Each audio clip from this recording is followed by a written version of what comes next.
Hi, it's Deanna with Worcester Fitness. Today I'm going to show you our hack squat. So our hack squat machine is a device that you can use, a machine that you can use when you are trying to improve your squat and you want to take a little bit of pressure off your knees and your other joints in your lower body. So it's at this nice angle. You can sit down on it to start, get your feet up onto the bottom platform.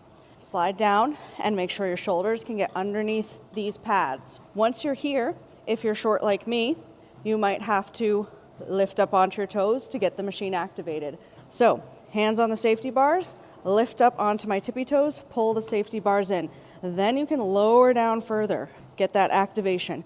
Bring your feet somewhere in the middle of the platform. This is going to depend on the length of your legs, the length of your femurs. As you're moving into the movement, you can figure out what feels good and figure out the placing of your feet.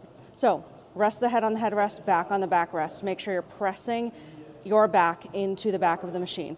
I might have to adjust my feet a little bit more as I get familiar with my positioning. You're bending the knees, lowering down as low as you can go, and pressing back up.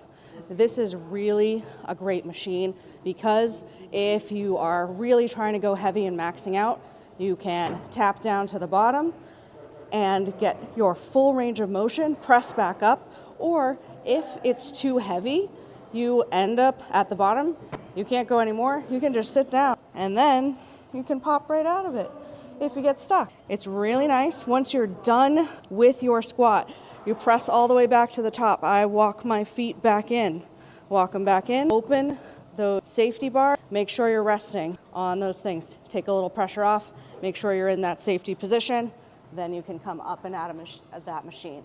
So that's our hack squat, really good for anyone who wants to do squats, wants to take a little bit of pressure off of your knees, off of your hips, off of your ankles. So just getting a closer look at the safety bars. Here is where you'll hold on. You can't move them if you are not lifted out of the little holster down at the bottom, and where you can load weight onto the hack squat is here. Some weights are down here, and there's weights all over our room if you need some of the smaller weights, just going up by intervals of 5 pounds or 10 pounds or something like that. Have fun.